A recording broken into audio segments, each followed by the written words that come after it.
तो देश की बहस में हम बात कर रहे हैं आज के भारत बंद की, जिसे संयुक्त किसान मोर्चा ने बुलाया था 3 कृषि कानूनों और किसानों के मुद्दे पर। इसी पर बात करने के लिए हमारे साथ भारतीय जनता पार्टी के राष्ट्रीय प्रवक्ता गुरु प्रकाश जी जुड़े हुए हैं। भानु प्रताप सिंह जी है, नेशनल प्रेसिडेंट है भारतीय किसान यूनियन भानु के। मेरे साथ तहसीन पूनावाला है, पॉलिटिकल एनालिस्ट और कांग्रेस के समर्थक। मेरे साथ जगतार सिंह वाजपेयी साहब हैं, स्पोक्स पर्सन है संयुक्त किसान मोर्चा की तरफ से गाजीपुर बॉर्डर के। मेरे साथ लेफ्ट के नेता विवेक श्रीवास्तव हैं। मेरे साथ जनता दल यूनाइटेड के स्पोक्स पर्सन माधव आनंद जी हैं और मेरे साथ राजकुमार चाहर साहब हैं जो भारतीय जनता पार्टी किसान मोर्चा के राष्ट्रीय अध्यक्ष हैं। सबसे पहले भानु जी मैं आपके पास आना चाहूंगा, कैसे निकलेगा हल? अगर मामला ऐसे ही अटका रहा तो आपके हिसाब से अब क्या करना चाहिए दोनों पक्षों को?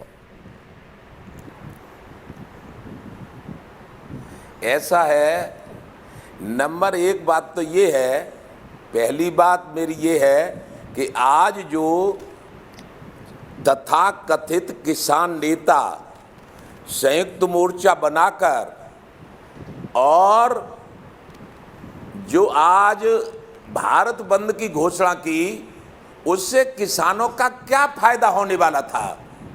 क्या फायदा था किसानों का भारत बंद से? क्या किसानों के 3 बिल वापस हो गए, या किसानों की एमएसपी बन गई, या किसानों का कर्ज माफ हो गया, या किसानों के लिए किसान आयोग का गठन हो गया?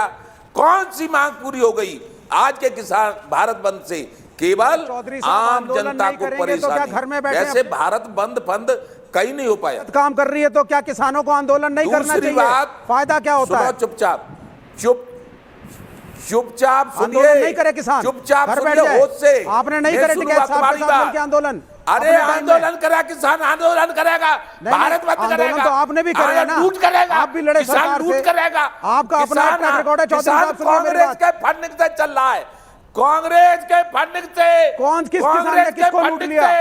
सरकार लूट पे उतरी है तो किसान सड़क पे नहीं उतरेगा, किसान के समर्थक में नागरिक नहीं उतरे, बैठ के तमाशा देखते रहे। मेरी बात सुनिए, पहले मेरी बात आप इतने पुराने किसान नेता हैं, आपको तो किसानों के साथ खड़ा होना चाहिए भानु साहब। अरे किसान नेता क्या हम किसानों के साथ खड़े, लेकिन लुटेरों के साथ और जो आतंकवाद फैला रहे, आपने टिकैत साहब के साथ मिलकर के बड़े बड़े आंदोलन करेगी नहीं करे? अच्छा भानु जी आगे चलते हैं विवेक श्रीवास्तव जी, एक मिनट रुक जाइए। विवेक श्रीवास्तव जी एक मिनट रुक जाइए। बाजवा जी किसानों को क्या हासिल हुआ ये कह रहे हैं भानु जी। बाजवा जी आप क्या कहेंगे, किसानों को क्या हासिल हुआ आज के भारत बंद से? भाजपा हो जब भाजपा। मैं दीपक जी आपसे कहना चाहूंगा, किसानों का क्या हासिल हुआ? मैं जवाब देना चाहता हूं भानु जी का, दूसरी बात, और एक चाहर साहब की बात का भी मैं भानु जी से ये पूछना चाहता हूँ। दूसरी बात, आज के बंद से क्या हासिल हुआ? ये हम बताएंगे। वो चीला बॉर्डर पर बैठे थे आज के इस किसान आंदोलन को लेकर के, और बहुत दिनों तक चीला बॉर्डर पर बैठे रहे। वो जब लौट के गए तो क्या हासिल करके गए? जब अपने हमारे देश के रक्षा मंत्री से मिलकर के चले गए तो इनको क्या क्या हासिल हुआ था, जरा उसका भी खुलासा करने दो। बात करने दो, आए क्या लेने थे बॉर्डर पे और गए क्या लेकर के ये लोग? बात करने दो। ये भानु प्रताप जी, आप चीला बॉर्डर पर क्या लेने आए थे और क्या लेकर के गए ये बताइए आप।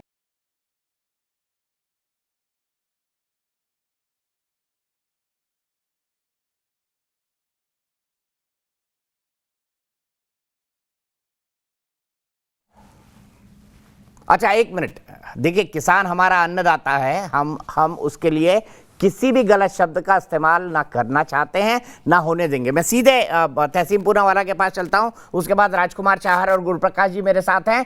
तहसीन, अब हल कैसे निकले? सवाल यहां पर ही अटका हुआ है, हल कैसे निकले? आपके हिसाब से क्या रास्ता होना चाहिए?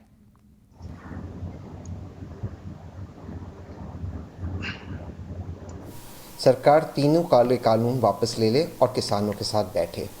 ये तीनों काले कानून जिस तरह राज्यसभा में पास हुए थे, दीपक जी आप जानते हो, वॉइस वोट में, और जो कांग्रेस के मेंबर्स ऑफ पार्लियामेंट है, बार बार इन्होंने मांगा डिवीजन ऑफ वोट, ये नहीं दिया गया उनको, इस तरह से कानून पास हुए। सुप्रीम कोर्ट ने इस पर स्टे लगाया है, ये सिर्फ वापस ले और फिर किसानों के साथ बैठे।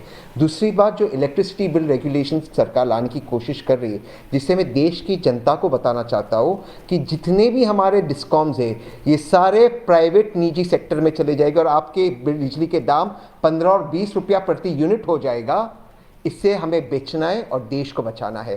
सरकार की ये जो मानसिकता है ये देश के खिलाफ है और बार बार किसानों को नक्सली, मवाली, आपके शो पे आतंकवादी कहा जा रहा है। सरकार ये कहना नहीं, हम उन शब्दों का समर्थन नहीं करते, पुरजोर खंडन करते हैं। तहसील पुरजोर खंडन करते हैं हम ऐसे शब्दों का इस्तेमाल भी नहीं करना चाहते चैनल पर अन्नदाता के लिए। मैं सीधे माधव आनंद के पास चलूंगा, उसके बाद गुरु प्रकाश जी और राजकुमार चार जी कंक्लूड करेंगे। मैं माधव जी आपसे जानना चाहता हूं, क्या तहसीन जो सुझा रहे हैं वो हल है? क्या 3 कृषि कानून जिसके एक पक्ष में समर्थन में भी लोग हैं, जिसके विरोध में भी लोग हैं, समर्थन में ज्यादा है ऐसा सरकार का दावा है, वापस लिए जाने चाहिए?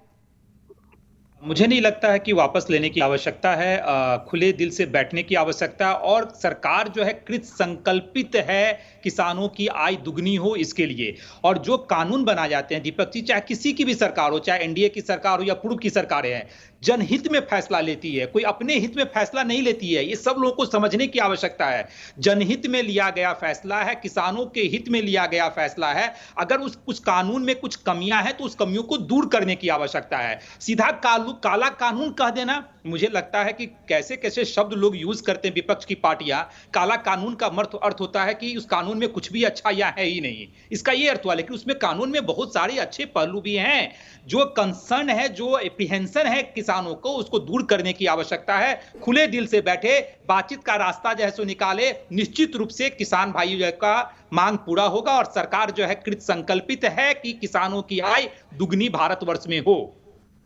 ठीक है, कृत संकल्पित है। बाजवा जी, आपको लगता है किसानों की आय दोगुनी हो जाएगी? आप कह रहे हैं कि काले कानून वापस लेने चाहिए। अब हम पुराने शब्दों पर ना जाएं, उन शब्दों का मैं खंडन कर चुका हूं। मैं कह चुका हूं कि हम इन शब्दों का समर्थन नहीं करते। बाजवा जी आपका पक्ष, फिर गुरु प्रकाश जी और राजकुमार चार जी और विवेक श्रीवास्तव जी। साहब, मैं ये कहना चाहता हूं, अगर सरकार बड़े मन से सोचे कि इन कानूनों को वापस ले ले और फिर किसानों के साथ बैठे तो क्या परेशानी है? किसान देश के ही तो हैं या किसान बाहर के हैं? और जो बात कह रहे हैं ये कि जनहित में सब कुछ होता है, तो इस सरकार की 2-3 योजना है जनहित में कि बंद कर दो, बेच दो, जुमला बोलो और जो पूछे उसे जेल में डालो। ये जो स्मैक पकड़ी गई है अडानी के पोर्ट से निजीकरण के नाम पर वो भी जनहित में ही लिया होगा फैसला, ना तो कोई मीडिया दिखा रहा उसको। क्यों व्यक्तिगत आरोप लगाए सर? आप सियासी लोग तो है नहीं तो ये कैसे लगाते? मैं कह रहा हूँ बड़ा मन करे ना, बड़ा मन करे हैं सरकार, बड़ा मन कर रहा है। जो आरोप लगा रहा था उसको भी बोल दिया, उनको भी हटा दिया, किसानों के साथ बैठ ले। ठीक है, धीरज शर्मा गाजियाबाद से मेरे एक दर्शक जुड़ गए हैं। फिर विवेक जी का एक छोटा कमेंट, गुरु प्रकाश जी का और राजकुमार शाह जी का। धीरज, क्या कहेंगे इस आंदोलन के बारे में? दीपक जी, मेरी आवाज आ रही है? जी, मैं आपसे एक चीज पूछना चाहता हूं कि ये बातचीत करेंगे नहीं, भारत बंद करेंगे, आम आदमी को गाड़ी में बंद करेंगे। आज ये लोग जो मोदी सरकार को किसान विरोधी कह रहे हैं, जिन्होंने भट्टा पार्सल एवं टप्पल के किसानों को गोलियों से भूना, आज वो किसान हितैषी कैसे हो गए? इस देश का प्रधानमंत्री नरेंद्र मोदी। विवेक श्रीवास्तव जी जवाब दीजिए। विवेक श्रीवास्तव जी जवाब दीजिए, क्विक, 30 सेकेंड। सुनिए, पहली चीज तो भट्टा पारसौल के बाद किसानों को मुआवजा मिला है। वहां पे आप जाइए, भट्टा पारसौल के दुष्यंत नागर मेरे दोस्त हैं, किसान नेता हैं, कांग्रेस से हैं, टीवी पे भी आते हैं। तो भट्टा पारसौल की तरह पहले गहराई में जाइए। दूसरी बात साहब, मैं गुरु प्रकाश जी को एड्रेस करना चाहूंगा। सर मुझे 30 सेकंड दें, फिर आप उत्तर दीजिएगा। पहली चीज, पूरे देश के अंदर आप अमेरिका का मॉडल नहीं अप्लाई कर सकते। वहां अगर रेलवे प्राइवेटाइज्ड है और प्राइवेट प्लेयर्स हैं, उस देश की इकोनॉमी, लोगों की परचेजिंग पावर अलग है। यह एक गरीब देश है, यहां आप रेल को प्राइवेटाइज कर रहे हैं। वहां पे अगर ओपन मार्केट में अनाज बिक रहा है, आप यहां नहीं बेच सकते। यहां गरीब मजदूर किसान बैठे हैं। ये मेट्रो स्टेशन के नीचे आप जाइए, गरीब भीख मांगते मिलेंगे, इनको भी सरवाइव करना है। ठीक है, गुरु प्रकाश जी जवाब। बड़े पूंजीपतियों के कहने पे गुरु प्रकाश जी 30 सेकंड हो गए आपके। विवेक श्रीवास्तव जी, गुरु प्रकाश जी जवाब। आपने सुनिए सर, आपको अपने कंट्री के परचेजिंग पावर को देखना होगा। गुरु प्रकाश जी जवाब सुनिए। गुरु प्रकाश जी, आपको अपने देश के परचेजिंग पावर को भी मद्देनजर रखना पड़ेगा। ठीक है। और अभी अगर आप ओपन मार्केट में अनाज को ऑडियो डाउन करना पड़ेगा, आप लगातार बोल रहे हैं। मार्केटिंग बढ़ेगी और देश उजड़ जाएगा।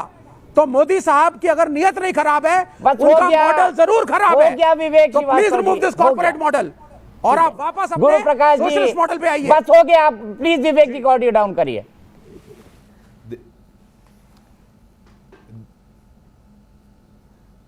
देखिए दीपक जी, ऐसा है, विवेक जी का आंकड़ों पे भरोसा नहीं है, देश की जनता पे भरोसा नहीं है। ये रटे रटाए आते हैं और कुछ भी बोल के चले जाते हैं। इनकी बातों में ना तो कोई तर्क है, ना कोई तथ्य है और ना कोई तत्व है। मैंने बोला कृषि बजट का आकार क्या था 2013-14 में, 23,000 करोड़। अभी कितना है? 1.25 लाख करोड़। इनको सुनना नहीं है। छोटे किसानों की चिंता के लिए किसान सम्मान निधि दिया गया, इनको सुनना नहीं है। फसल बीमा योजना के लिए 95,000 करोड़ रुपए दिया गया, इनको सुनना नहीं है। कितना बढ़ गया, महंगाई के आंकड़े भी साथ में दीजिए। आजकल किसका प्रतिनिधित्व करते हैं? बड़े किसानों का, जमींदार किसानों का, अड़हतिया किसानों का, दलाल किसानों का, जमींदार किसानों का। अब आप लोगों का जो आंदोलन है, महंगाई के आंकड़े भी साथ में दीजिए। अनुशासन है, ना कोई नीति है, ना कोई नेता है। किसान आंदोलन देश ने पहले भी देखा है। महेंद्र सिंह टिकैत को याद है आपको? चौधरी चरण सिंह याद है आपको? अनुशासन भारतीय जनता पार्टी के पास रह गया। आज का अनुशासन है। लाल किले पे जो तांडव किया था आप लोगों ने, पूरे देश ने देखा है। ठीक है, राजकुमार चाहर जी के पास चलता हूं। कंक्लूडिंग कमेंट राजकुमार चाहर जी, कैसे निकलेगा हाल बताइए, कैसे निकलेगा हाल बताइए, सिर्फ राजकुमार चाहर जी की आवाज। दीपक जी, बस मैं इतना कहना चाहूंगा कि बहुत सोच समझकर, बड़े लंबे समय के बाद और लंबे प्रयास के बाद ये 3 कृषि विधेयक लाए गए हैं जो किसानों के जीवन में खुशहाली लाएंगे और सकारात्मक बदलाव लाएंगे। विपक्षियों को जो हल्ला करना है करें, वो भारतीय जनता पार्टी की वैचारिक विरोधी हैं, वो मानेंगे नहीं।